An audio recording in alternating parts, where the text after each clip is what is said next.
Então, pensando aí na gestão de custos, nós temos os famosos gastos. Eu coloquei até uma figurinha aqui para exemplificar tudo que a gente compromete aí com pagamentos que geram uma saída de caixa, a gente chama de gastos. Só que esses gastos, eles são compromissos financeiros assumidos. Não necessariamente ele tem uma classificação de custos, até que a gente faça isso por ele. Primeira categoria de gastos que a gente tem é o investimento. Quando a gente faz a compra de um imóvel, um automóvel, quando a gente faz a compra de um equipamento, a gente está fazendo um investimento. Apesar de ter uma saída de caixa, lá no resultado da empresa, o impacto inicial não acontece. Ele não aparece lá no DRE. Ele aparece no DRE através da depreciação, não necessariamente através do desembolso, que é o pagamento daquele bem. O segundo tipo de gasto é o gasto de consumo, que é quando a gente compra um serviço, quando a gente compra materiais para produção, materiais para revenda, contrata um prestador, um funcionário, é um gasto de consumo.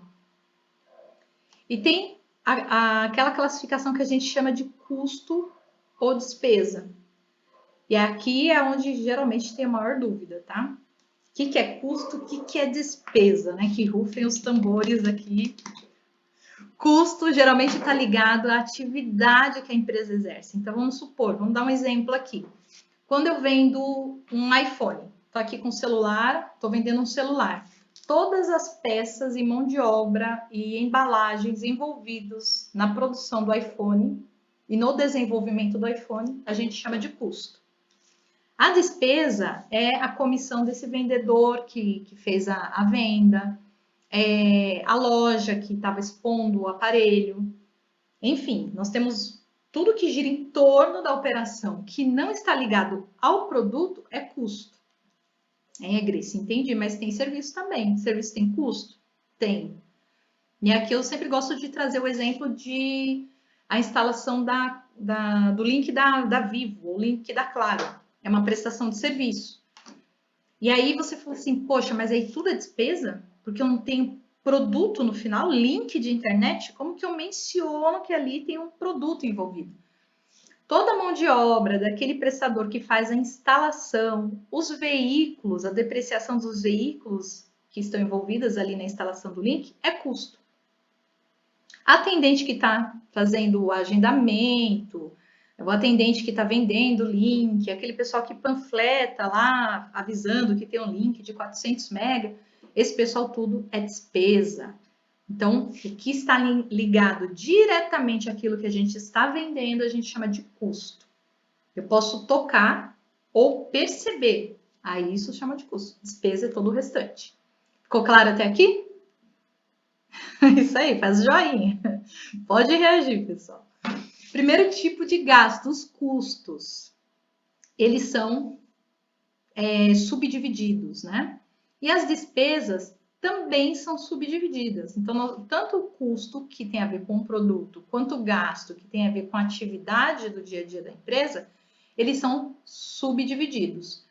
E nós temos outros segmentos que também são desperdícios e perdas.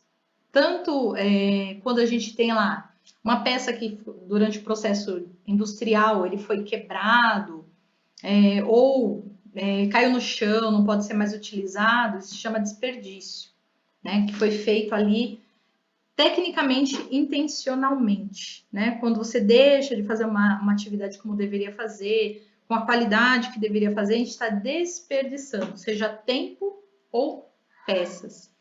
E nós temos as perdas, que são aqui anomalias. Então, pode acontecer de repente, extraviar um determinado tipo de material, tombar uma carreta, né? E ali acontecem perdas. Isso é inevitável, é uma anomalia e é involuntário. Então, a diferença entre desperdício é que é algo que pode ser gerido, melhorado, e perda é aquilo que acontece independente de qualquer ação do gestor. Então, essas são as categorias que nós temos de custos e despesas de maneira macro. A diferença entre custos, lembra que a gente falou que ia ter uma subdivisão? Então, eu tenho despesa linkado a toda a atividade da empresa, e o custo, que é linkado ao produto ou à entrega direta de um serviço. Como que eu distingo agora o que é direto e o que é indireto? Tem uma divisão, Grace, tem uma divisão. E agora começa aquele onde o pessoal tem mais. Nossa, eu detesto custo. Chega nessa parte, todo mundo detesta. Então, eu tenho uma formulinha que vai ajudar a conduzir nossa conversa hoje. Quando a gente está falando de custos diretos, a gente está falando daquilo que a gente consegue visualizar. Então, peças, a mão de obra do operador que montou o aparelho, que montou o equipamento, que fez a instalação do link. Essa mão de obra e esse material é direto, é um custo direto. E o indireto é o que está linkado ao processo industrial. Então vamos imaginar, mas não necessariamente ao produto.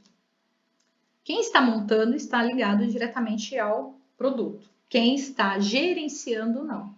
A logística que está movimentando as peças, toda essa estrutura no entorno de uma fabricação ou no entorno de uma entrega, assistência técnica, controle de qualidade, isso para todos os tipos de situação, inclusive produtos e serviços.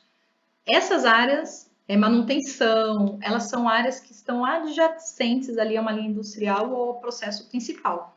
Esse tipo de custo é um custo indireto.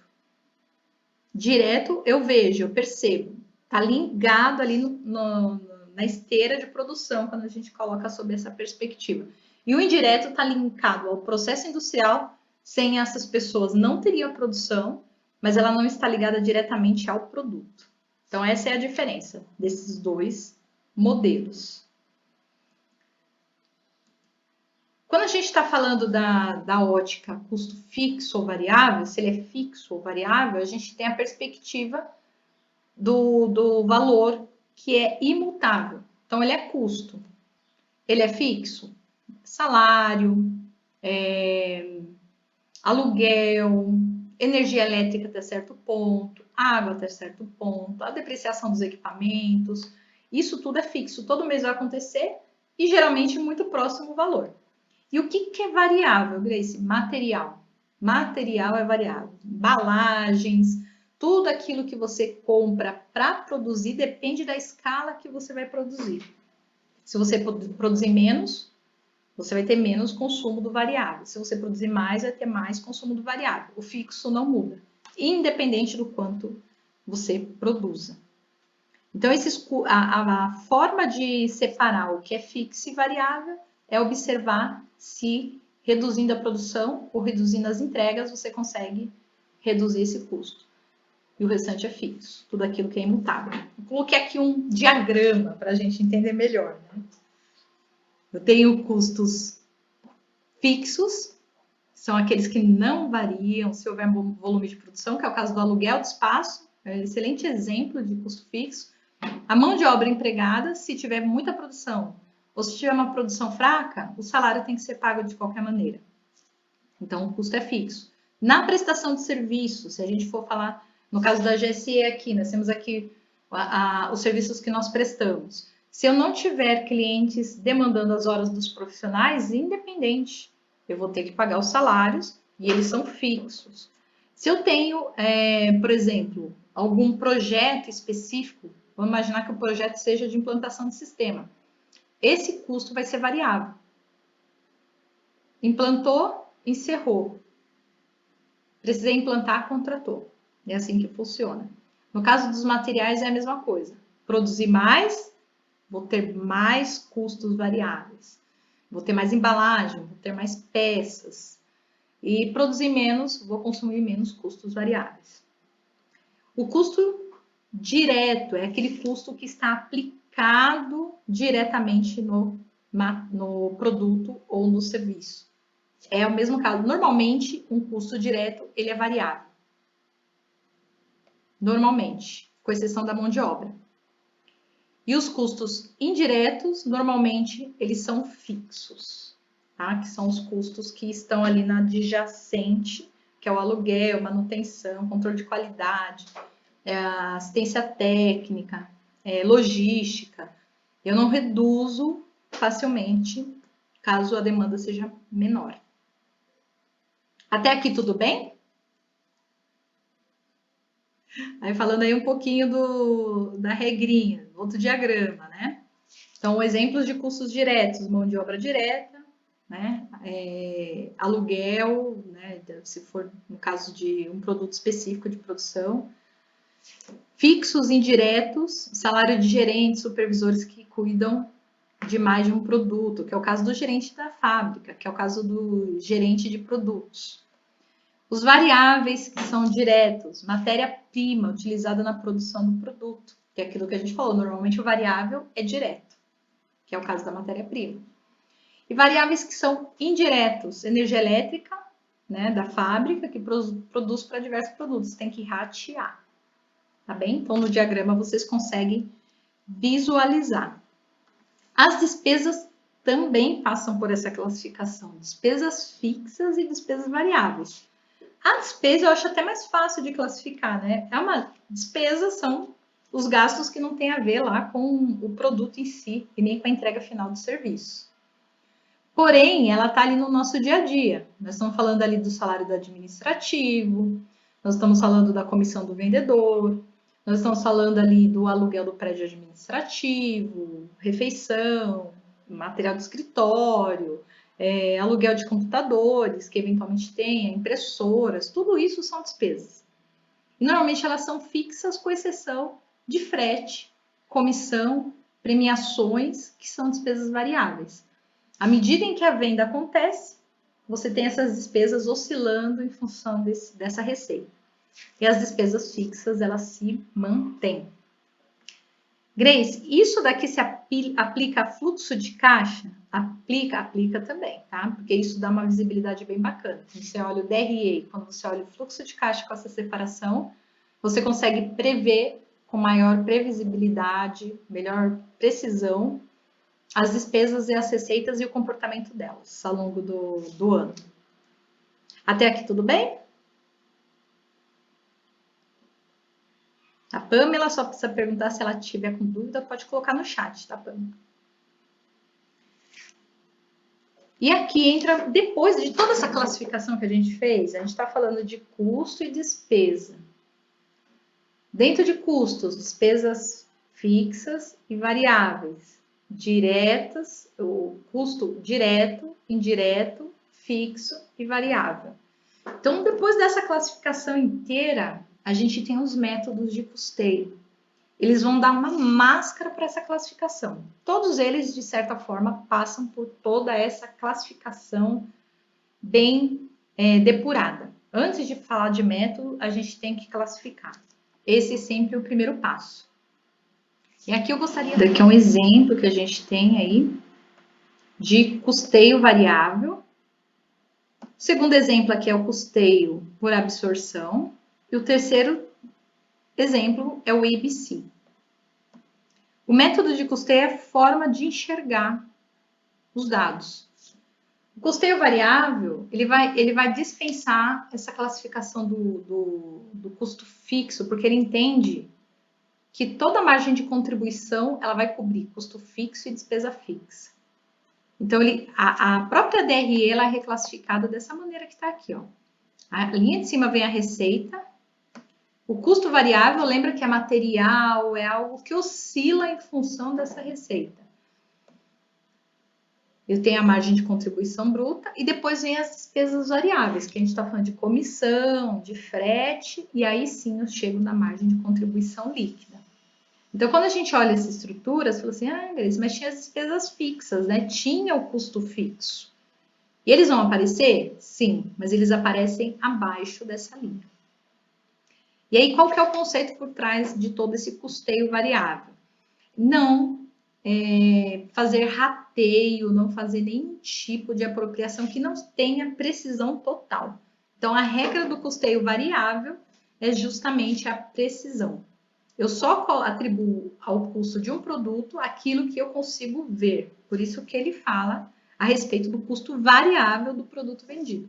Então, o produto passou, consumiu tais peças, o celular passou lá na esteira de produção, consumiu todas essas peças e o operador também, que fez a mão de obra desse celular de maneira direta, ele está aqui dentro dessa linha do custo variável do produto. Ah, mas por que só essas informações?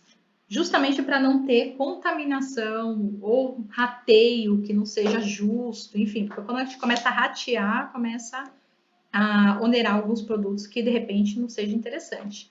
O foco da análise de margem de contribuição, ela é feita por produto. Tá vendo que aqui está demonstrado produto A, produto B, produto C. Por que ele aparece dessa maneira? Quando eu tenho a análise por produto, eu consigo avaliar se aquele produto é rentável, sim ou não. Aí vem a segunda regra do custeio variável. Essa margem que aparece aqui, que nada mais é do que a receita menos o custo variável do produto, menos as despesas variáveis, ela precisa ser positiva.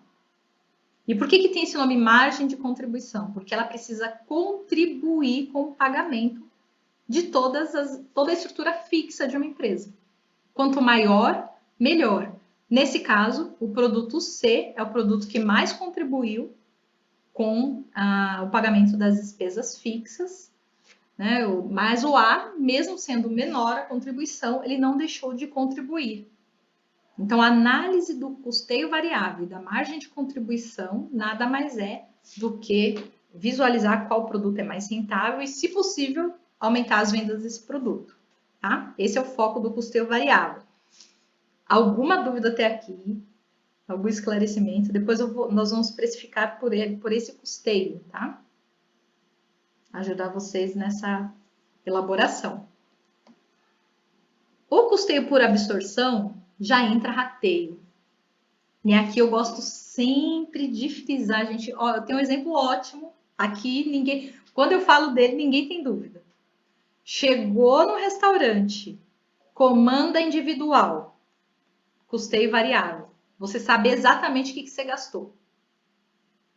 Tudo que você consumiu vai estar na sua comanda, no final você vai pagar o que você consumiu. Simples assim.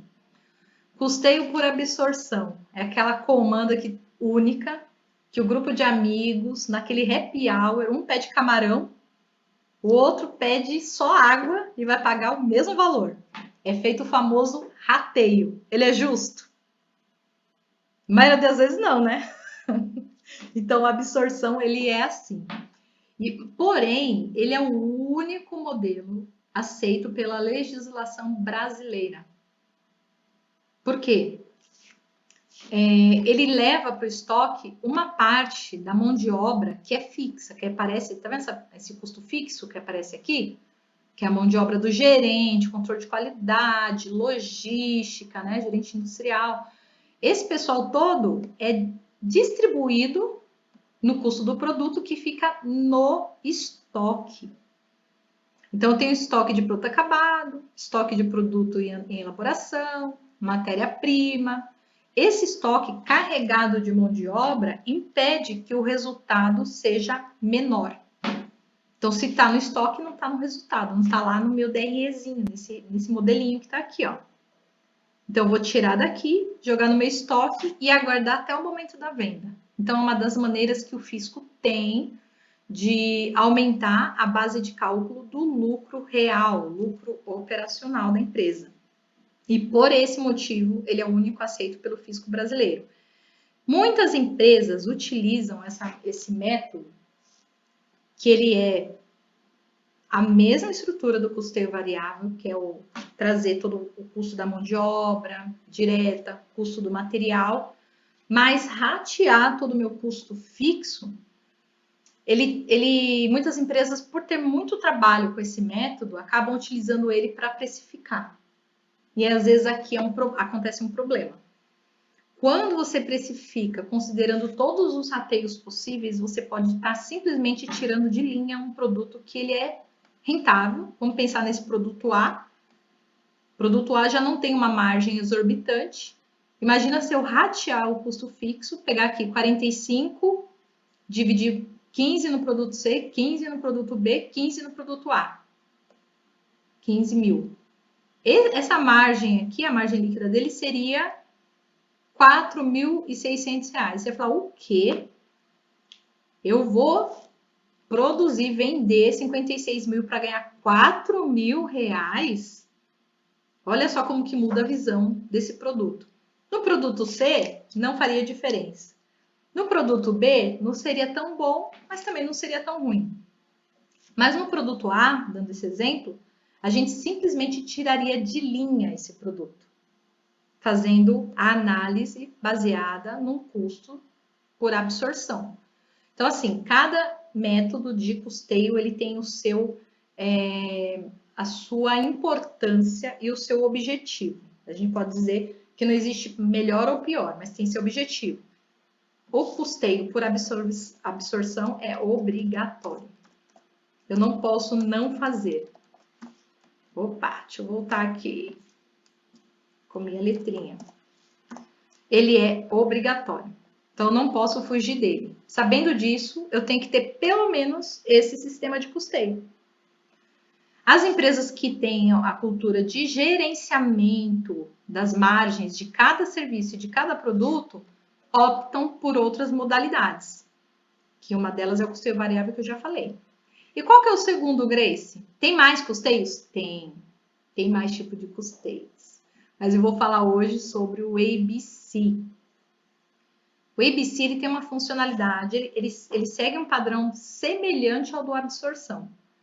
Só que ele custeia por atividade. Tudo que você faz na empresa, você dá um nome. Recebimento de materiais, estocagem de materiais, a pessoa do controle de estoque, a mistura de materiais, no caso de materiais líquidos, né? Supervisor do processo industrial. Então, cada atividade, ela é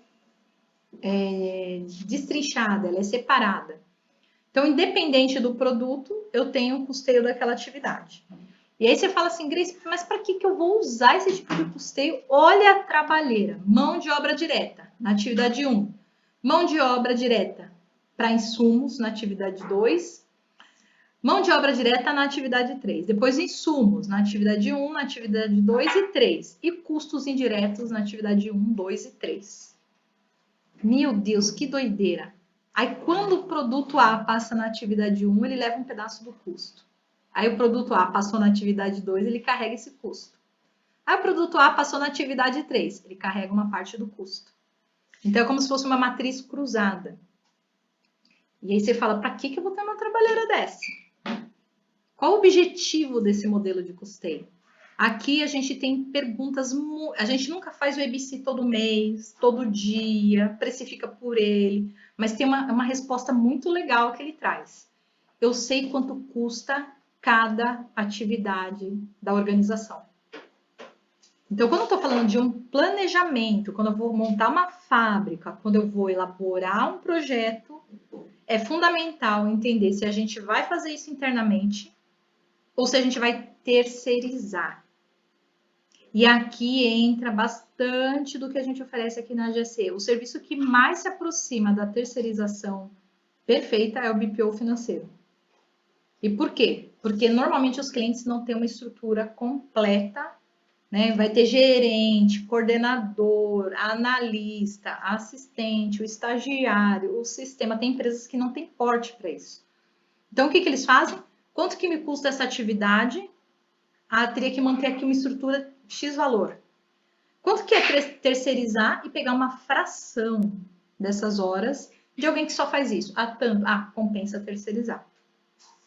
Uma das atividades que a gente vê com, 99% das empresas, a não ser que elas sejam de transporte, terceirizam o transporte, as entregas. Por quê? É feito esse cálculo. Quanto que seria a mão de obra do motorista, do ajudante, em tempo integral, depois o quanto que eu teria de combustível para investir, manutenção, troca de peças, quanto seria pedágio, quanto seria... Então, ele começa a fazer essa conta e fala, pera, não cabe, não comporta na minha operação um caminhão com essa estrutura inteira.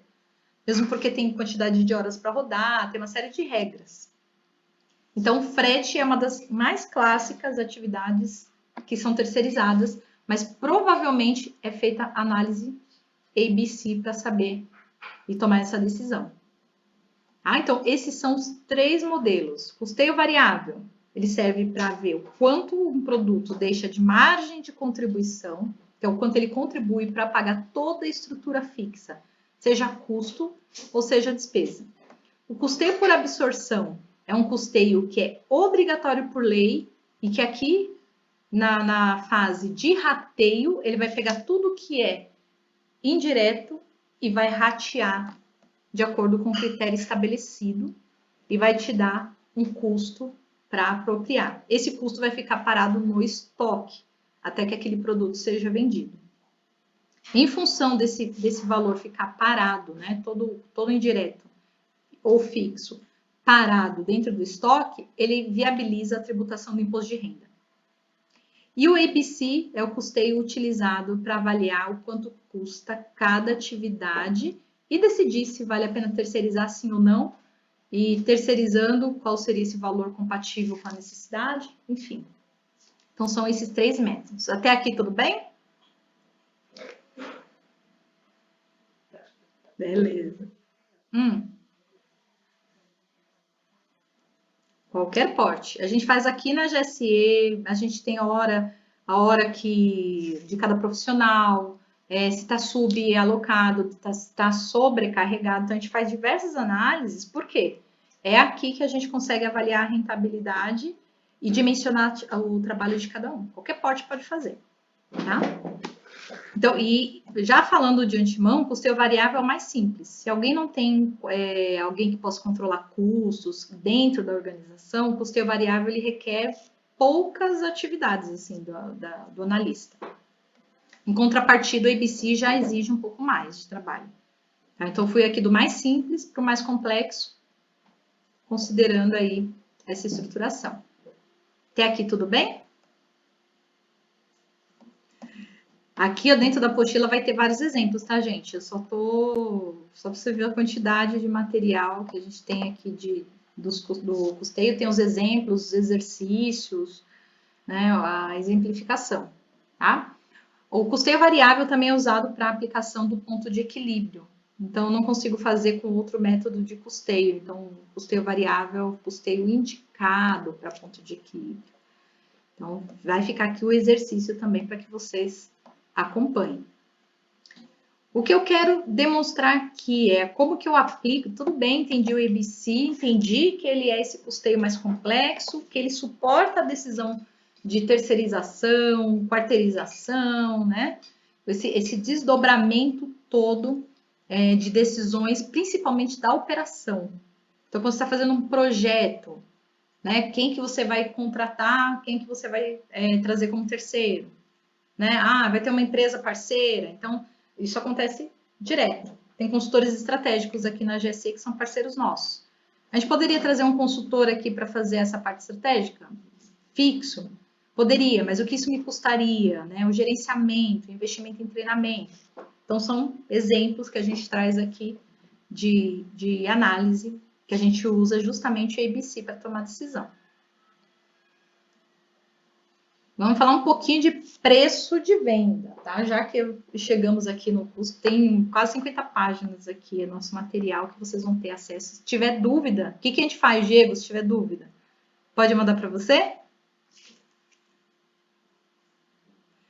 Isso. A gente quiser mandar exemplo também, a gente está super aberto aí a receber esses exemplos para poder ajudar vocês a desvendarem aí qual é o melhor método de custeio, enfim, tá? Porque a gente quer que vocês prosperem, tá bom? O preço de venda, a gente chega, né, nesse tópico, preço de venda, quando a gente já tem a clareza do método de custeio. Escolhi o método, aí sim eu estou pronto para precificar. Grace, está errado precificar com o ABC? Não. Eu só tenho que ter consciência que no ABC eu rateio tudo. Tem problema precificar numa absorção? Não tem problema, mas tem que ter o percentual do quanto eu já apropriei. Eu não posso simplesmente jogar uma margem aleatória, né? ou pegar o preço do mercado, né? A precificação envolve muitos outros conceitos além de custo, então a gente tem que ficar muito atento, senão tira o produto do mercado. Então, exemplo, para a gente precificar, a gente precisa do custo. Mas aí eu entro em questões econômicas, que é elasticidade da demanda, o quanto esse produto ele é aceitável no mercado. Quais são os preços dos concorrentes? Né? O que eles têm, o que eu tenho de diferencial quando eu estou falando do meu concorrente? Então, quando a gente está precificando, essas informações subjetivas, elas precisam estar mapeadas. Então, quanto tem de demanda no mercado e o que meus concorrentes estão fazendo. Preços, práticas, isso é muito importante. Aqui um grande exemplo. Por que uma bolsa da Louis Vuitton ela custa tão mais caro do que uma bolsa do Camelot? Né? Então, ela tem um público exigente, um público que busca exclusividade, que busca qualidade, porém, é um público seleto. Então, esse público vai pagar pelo preço, né, e pela qualidade que a Louis Vuitton ela proporciona para os seus clientes. Agora, adianta aplicar o preço da Louis Vuitton numa bolsa que está vendendo lá no Camelot? O pessoal vai falar que é isso? Não vou trabalhar a vida inteira para pagar o preço de uma bolsa, né? Então, a gente tem que entender o público. E aí vem a sua estratégia de produtos que são substitutos. Você tem que dar uma olhadinha se dentro do seu mercado você tem produtos que podem substituir o seu facilmente. E aqui tem um caso clássico, que é o caso da Kodak. Acho que o Diego nem conhece a Kodak, né, Diego? Nem é dessa, tá vendo? A Kodak, ela fez por centenas de anos o filme para fotografia. Sabe as fotos que não eram digitais antigamente? Existia um tempo em que as fotos não eram digitais instantâneas. E ela fazia o filme da fotografia e fazia também os filmes para revelar radiografia. Então, ela foi percussora nesse mercado e ela descobriu, ela inventou a tecnologia da câmera digital. E ela olhou aquela tecnologia e falou, ué, mas isso aqui concorre com o meu produto que eu vendo há séculos. Eu não vou permitir, né, que esse produto seja divulgado, porque mataria meu negócio. O que aconteceu? Tecnologia ninguém para. A câmera digital ela foi lançada no mercado pelos concorrentes da Kodak e destruiu uma empresa centenária. O principal produto dela ainda existe, né, para alguns casos específicos, mas não é mais aquele império que era a Kodak. Então, só para ter uma noção, produtos substitutos pode tirar uma empresa centenária do mercado. Né? E tem diversos exemplos. A gente pega aqui o estado de São Paulo, uma empresa centenária que vendia jornais impressos, listas telefônicas. A gente não usa lista telefônica. Foi extinto esse segmento, bem dizer.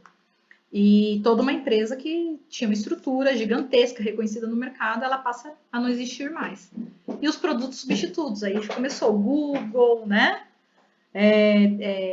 Bing, né? Uma série de sites que você faz buscas de informações e lá tem um conteúdo de anúncios, que era o papel fundamental das listas telefônicas. Então você consegue achar hoje praticamente todo mundo, né? Sem precisar de apoio a listas. E também estratégia de marketing, como que você vai divulgar esse produto, como que ele vai chegar lá na ponta para o seu cliente. Isso também é algo que se considera na formação de preço, porque marketing requer investimento. Esse investimento precisa estar lá na nossa despesa variável. Lembrem-se disso, tá? E o que pode influenciar no nosso preço de venda? Pensando lá na nossa bolsa, será que o cliente tem condições de pagar por uma bolsa Louis Vuitton lá na barraquinha? Não vai ter condições. Então, não adianta ofertar, não adianta considerar esse público-alvo. Qualidade e tecnologia do produto, ele está adequado ao meu público consumidor? Né? Tem produtos substitutos? Tem nível? Eu consigo produzir em grande escala? Eu consigo planejar essas vendas? E os custos e despesas que a gente precisa conhecer profundamente, senão a gente não consegue precificar certo. Então, a gente tem os custos para isso, a gente utiliza um custo meta, que é o custo padrão, Todo novo lançamento, todas as empresas, ela tem uma estimativa de custo. Ah, vai ser o variável? Não tem problema. É o variável padrão.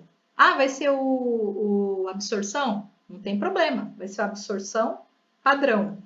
Ah, vai ser o ABC? Não tem problema. ABC padrão.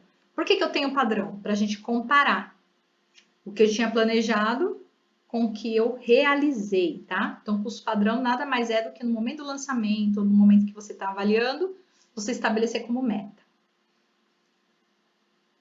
Deixa eu ver qual mais, além de... a questão de custo, volume e lucro. Então, não se trata só de custo e preço de venda, eu tenho que saber também o volume que eu vou vender, para que tenha rentabilidade. Não adianta vender um produto só, mesmo que essa relação unitária de custo e preço esteja equilibrada, a gente não consegue ter lucro. Então, o volume é essencial nessa equação.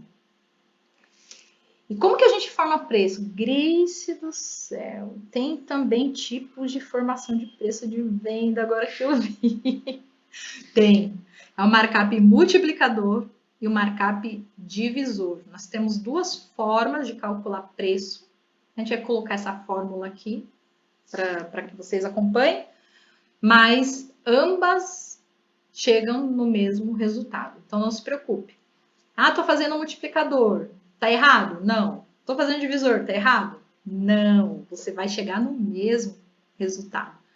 A gente trouxe um exemplo aqui, porque preço a gente já gosta de mostrar como é que faz, né? Assim como a despesa de custo também. A nossa venda média no mês aqui, né? 20 mil reais. Qual que é o custo fixo? Lembrando que o custo fixo é aquela mão de obra que não varia em função do volume. 3 mil reais. Custo direto da mercadoria. Para cada unidade, 25 reais. Os impostos, mais comissões e outros custos variáveis, tudo que é outras despesas variáveis, 14%. E os custos fixos, que é a somatória de tudo que é fixo, salário, enfim, representa 15%. E o lucro desejado, 10%. Então, como que a gente calcula o markup? Multiplicador. Então, substituindo aqui, eu vou pegar 100 dividido por 100 menos 14 menos 15 menos 10. Gris, o que é o 100, o que é o 14, o que é o 15, o que é o 10. Vamos voltar aqui. 100% do total, né? Menos os 15, menos os 14 e menos os 10. É isso. Então, esse 100 representa o 100% do preço, tá? Fazendo essa conta, ele vai chegar em 1,6393. O que eu vou fazer? Pegar meu custo unitário, vamos voltar aqui, variável, direto, tá vendo? Valor da mercadoria, sem rateio, e vou aplicar esse fator, multiplicar por ele. Qual o preço de venda final? R$ 40,98. Então, recapitulando, vou pegar 100, por que 100, Grace? Porque representa uma base que eu consiga escalar. Dividido por 100%, menos 14%, menos 15%, menos 10%. A gente faz a conta dentro aqui dos parênteses, primeiro. Então, 100 menos 14, menos 15, menos 10, 100 e divido por esse número, por esse resultado. Ele dá 1,6393. Preço de venda. Pego o meu custo unitário de R$ 25 e multiplico por esse valor, que ele vai dar R$ 40,98. Esse é o número, o preço final, utilizando o markup multiplicador. No markup divisor, muda os números? Não, mas muda a ordem da conta. Observem que a conta é exatamente a mesma. Os 100% menos os 14%, menos os 15%, menos os 10%, dividido por 100. Quando eu faço a conta nesse formato, ao invés de dar um fator de 1,6393, vai dar 0,61. É sempre, em 100% das vezes, menor que 1. No markup divisor. No markup multiplicador, ele é acima de 1. Então, essa é a diferença nos fatores. Aplicando o markup divisor, vou pegar meu custo de matéria-prima de novo, né, sem pensar em rateio nenhum, e vou dividir pelo fator descoberto, que é o 0,61. Ele vai dar o mesmo preço, 40,98. Então, a gente, utilizando um método ou outro, não muda nada. O que muda? O conhecimento de que existem os dois modelos de precificação. Uma outra informação importante. Esses 10% que a gente menciona de lucro desejado, tá vendo esse lucro desejado? Ele precisa cobrir todos os outros custos e despesas. Ele tem que ser um percentual que cubra todos os demais. Pensando que o único custo que eu estou considerando aqui, os R$25, é só da mercadoria. Então, essa margem aqui percentual, ela tem que considerar que eu preciso cobrir despesa fixa, despesa variável, meu custo fixo. E aí sim, a margem de lucro. Então, somando tudo isso, qual é o percentual que dá? Eu coloco aqui na fórmula e vou ser feliz. Tá bem? Então, a formação de preço de venda é feita dessa maneira. Aqui também tem um exemplo, quando a gente quer aplicar, é muito comum isso daqui, quando o vendedor ele tem que calcular os tributos estaduais, que são os que mais variam, né? Então, você tem ICMS de 12%, 18%, 25%, 7%, de acordo com a unidade da federação. Então, a sequência é a mesma. Qual sequência, Grace? A aplicação do markup divisor ou multiplicador se aplica também a esse caso, tá? Aqui está exemplificado como que funciona. Sempre o custo dividido pela margem. Aí aqui o preço, a aplicação do preço de venda 18,18, tá? Toda a literatura, tudo que a gente fala aqui de custeio e precificação, ela tem um apelo muito forte ali na gestão, né? Então, a gente se antecipar. Eu só vou descobrir se eu ganhei dinheiro lá no final. Não. O custeio, ele tá aqui para antecipar a tomada de decisão. No momento em que você está precificando, você já tem uma noção do que vai acontecer lá na frente. Não aconteceu 100%, mas aconteceu 98%. Esses dois a gente ajusta. Né? A gente ajusta o processo, a gente vê o que saiu fora da linha.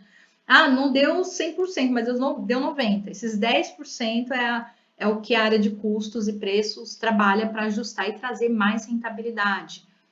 Quando eu falo mais rentabilidade, pode ser mais volume, produtos que devem sair de linha, produtos que devem ter uma ampliação de vendas. Essas decisões, o custeio é responsável em responder. Ponto de equilíbrio, margem de contribuição e prazo médio de estocagem. Custo responde, tá? Então, por isso é uma área muito, muito, muito preciosa e todo sócio, dono de empresa, empresário, quer saber quanto custa, quer saber o preço de venda e quer saber o que pode ser feito para melhorar a rentabilidade. Pode ter certeza disso. E por isso é uma área tão... é um diamante dentro das organizações. E tão chatinha, cheia de minúcias, né? Porque precisa ser minucioso. Tá bem? Ficando aqui nosso resuminho da GSE, novamente. E precisando entrar em contato, está aqui nossos dados. Deixa eu tirar aqui da frente. O Diego está bem na frente. Nós estamos na Avenida Paulista, número 1079, oitavo andar. Nosso telefone e WhatsApp é 4040-8830, aqui em São Paulo. E-mail de contato comercial @gsegestão.com.br, nosso site e nossas redes sociais. E esse documento vai ser compartilhado com vocês, tá? Nosso e-book, juntamente com a planilha que eu mostrei aqui para vocês. Se tiver dúvida, procura o Diego, que o Diego manja tudo aqui na GSE, manda aprender, manda soltar, né, Di? Fique à vontade. Toda a nossa bibliografia, né, que a gente consultou nossas referências bibliográficas. Na verdade, nenhum desses conhecimentos é de exclusividade da GSE, mas bem utilizado aqui para elucidar todas as informações. Deixa eu só encerrar.